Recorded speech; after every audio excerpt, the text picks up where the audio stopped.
नमस्कार दोस्तों, आपका स्वागत है एक नई वीडियो में। दोस्तों, जैसा कि अभी अभी आपका जो पेपर हुआ है क्लास 9 का सोशल साइंस का अर्धवार्षिक का जो पेपर हुआ है, इसका सॉल्यूशन मैं आपको इस वीडियो में बताने जा रहा हूं। तो चलिए स्टार्ट करते हैं इस वीडियो को। तो आपको ये पता चल जाएगा कि आपके कितने नंबर यहाँ से सही हुए हैं, गलत हुए। तो पहला हमारा जो भी इसमें टिक लग रहे हैं वो तो आप पहले इग्नोर करें, क्योंकि ये सभी टिक गलत हैं। ठीक है, तो पहला है कर्क रेखा निम्न में से किस राज्य से होकर गुजरती है। तो सभी को पता है जो कर्क रेखा होती है वो हमारे यहाँ मध्य प्रदेश से यहाँ पर गुजरती है। इसका ऑप्शन है मध्य प्रदेश। और भी राज्य हैं जहाँ से कर्क रेखा गुजरती है, लेकिन इसमें जो मध्य प्रदेश ऑप्शन दिया गया वो करेक्ट है। ठीक है, इसके बाद देखते हैं नेक्स्ट क्वेश्चन है हमारा, हिमालय पर्वत की सबसे ऊंची चोटी है। तो हिमालय पर्वत की सबसे ऊंची चोटी दोस्तों वो है कौन सी है? आपके ऑप्शन है मकालू, माउंट एवरेस्ट, धौलगिरी, नंदा देवी। इसका करेक्ट आंसर क्या हो जाता है? माउंट एवरेस्ट इसका करेक्ट आंसर हो जाता है। ठीक है, नेक्स्ट देखते हैं, प्राथमिक क्रियाकलापों में निम्न में से क्या शामिल नहीं है। तो प्राथमिक क्रियाकलापों में क्या शामिल नहीं? कृषि, पशुपालन, खनन, संचार। तो दोस्तों जो है प्राथमिक क्रियाकलापों में क्या संचार शामिल नहीं है। दोस्तों क्या संचार नहीं है? संचार शामिल नहीं है।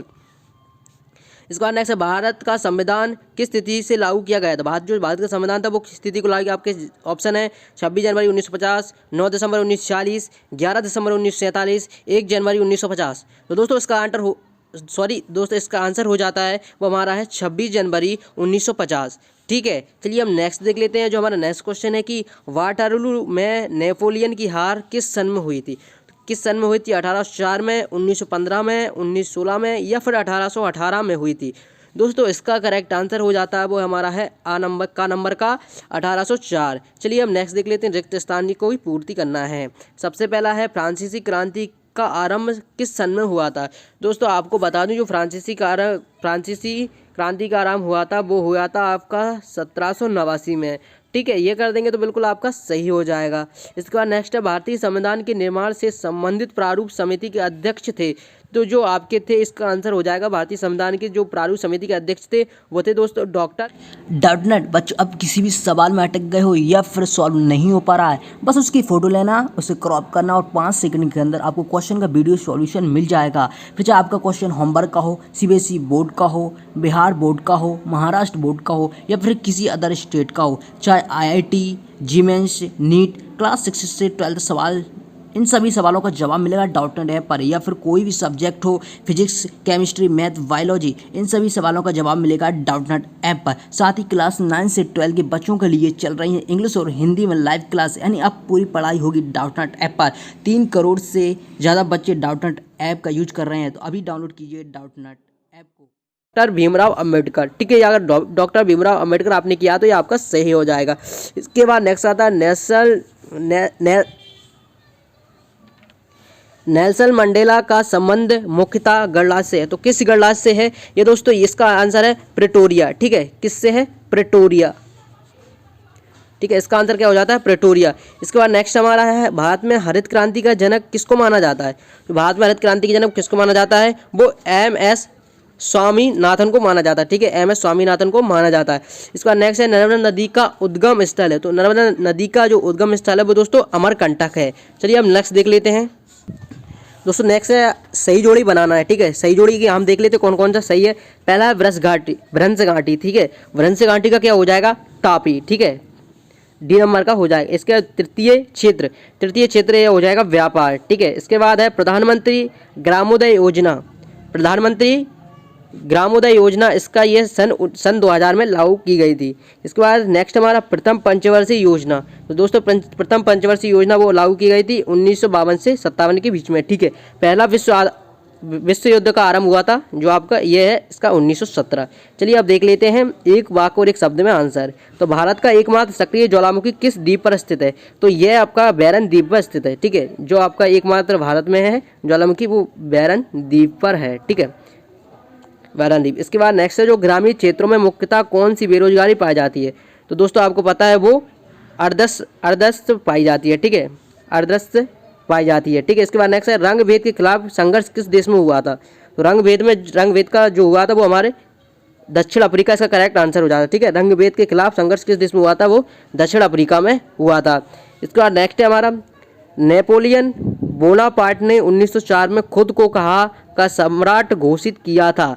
दोस्तों इसका आंसर हो जाता है फ्रांस। ठीक है, फ्रांस का उन्होंने सम्राट घोषित किया था।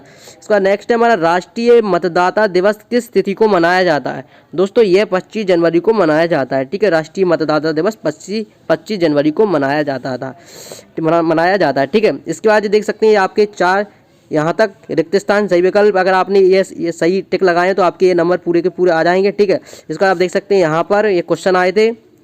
प्रश्न क्रमांक 5 से 9 तक अति लघु उत्तरीय प्रश्न है, प्रत्येक के लिए 2 अंक व शब्द सीमा 30 शब्द निर्धारित की गई है। तो यह क्वेश्चन देख सकते हैं दास प्रथा का आया था। ठीक है, इसके अस्तबा में बास्तिल के पतन से क्या आशय है। इसके बाद रूसी क्रांति का समय स्पष्ट कीजिए।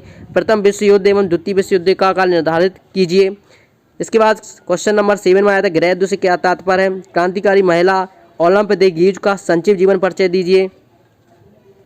इसका नेक्स्ट क्वेश्चन था यहाँ 8वां क्वेश्चन लोकतंत्र को परिभाषित कीजिए। गणतंत्र से क्या आशय है। भारत कब गणतंत्र बना। ठीक है, इसके बाद 9वां क्वेश्चन आया था प्रत्यक्ष मतदान प्रणाली क्या है। इसके अंतर्गत आया था भारत में मताधिकार के लिए निर्धारित न्यूनतम आयु कितनी है। तो ये 2-2 अंक के क्वेश्चन आए थे। ठीक है, इसके बाद क्वेश्चन नंबर यहाँ पर देख सकते हैं नोट दिया गया प्रश्न क्रमांक 10 से 13 तक लघु उत्तरीय प्रश्न दिए जाएंगे और प्रत्येक के लिए 3 अंक बस शब्द सीमा यहाँ पर 75 है। ठीक है, 3 अंक दिए गए। तो कौन कौन से क्वेश्चन है। फ्रांस में क्रांति की शुरुआत किन किन परिस्थितियों में हुई।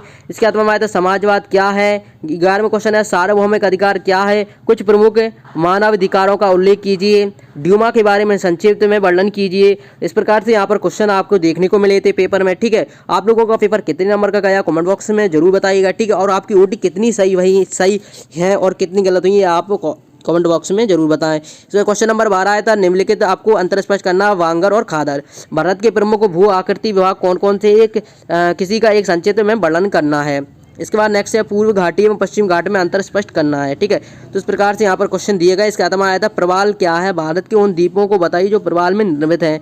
अब देख लेते हैं नोट यहाँ पर दिया गया है दोबारा से। प्रश्न क्रमांक 14 से 20 तक प्रत्येक के लिए दीर्घोत्तरीय प्रश्न दिए जाएंगे और उसके लिए 4 अंक का निर्धारण किया गया और शब्द सीमा आपको 100 बताया गया है। ठीक है, तो यहाँ पर देख सकते हैं पहला क्वेश्चन आया था भारत की भौगोलिक स्थिति का वर्णन करते हुए इसके पड़ोसी देशों के नाम लिखिए। और इसके अंत में आया था भारत का उपमहाद्वीप की संज्ञा दी जाती है वर्णन कीजिए।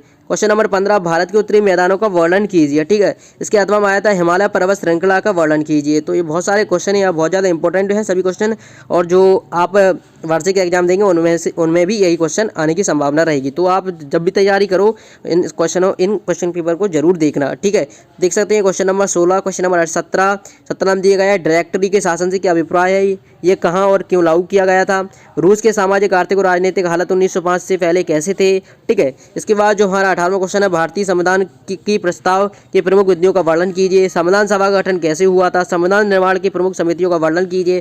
क्वेश्चन नंबर 19 था निर्वाचन आयोग के प्रमुख कार्यों का वर्णन कीजिए। इसके बाद है स्वतंत्र का निष्पक्ष मतदान स्वास्थ्य लोकतंत्र की आधारशिला स्पष्ट कीजिए। इसका 20वां क्वेश्चन है बेरोजगारी क्या है। बेरोजगारी के विभिन्न प्रकारों को स्पष्ट कीजिए। ठीक है, यहाँ पर क्वेश्चन नंबर नोट देख सकते हैं प्रश्न क्रमांक 21 से 22 तक निबंधात्मक प्रकृति के रहेंगे और प्रत्येक के लिए 5 अंक का निर्धारण किया गया है। सीमा शब्द लगभग है 150 शब्द। ठीक है, इसके बाद नेपोलियन के उदय को कैसे समझा जा सकता है। 1917 में जार का शासन क्यों खत्म हो गया था। और इसके बाद है 22वां क्वेश्चन हिंद महासागर में भारत की केंद्रीय स्थिति से इसे किस प्रकार का लाभ प्राप्त हुआ। इसके बाद आत्मा में हिमालय पर्वत का भारत के लिए क्या महत्व है। तो दोस्तों इस प्रकार से जो आपकी सभी क्वेश्चन आए थे और इसके आपका सॉल्यूशन फुल डाउनलोड करना है तो आपको लिंक मिल जाएगी डिस्क्रिप्शन में, वहाँ से आप जाकर डाउनलोड कर पाएंगे। ठीक है, तो आशा करते हैं आप सभी को ये वीडियो पसंद आई होगी। दोस्तों ये आपको अगर वीडियो पसंद आई तो वीडियो को लाइक कीजिए और अभी तक आपने चैनल को सब्सक्राइब नहीं किया तो प्लीज़ चैनल को सब्सक्राइब कर लीजिएगा।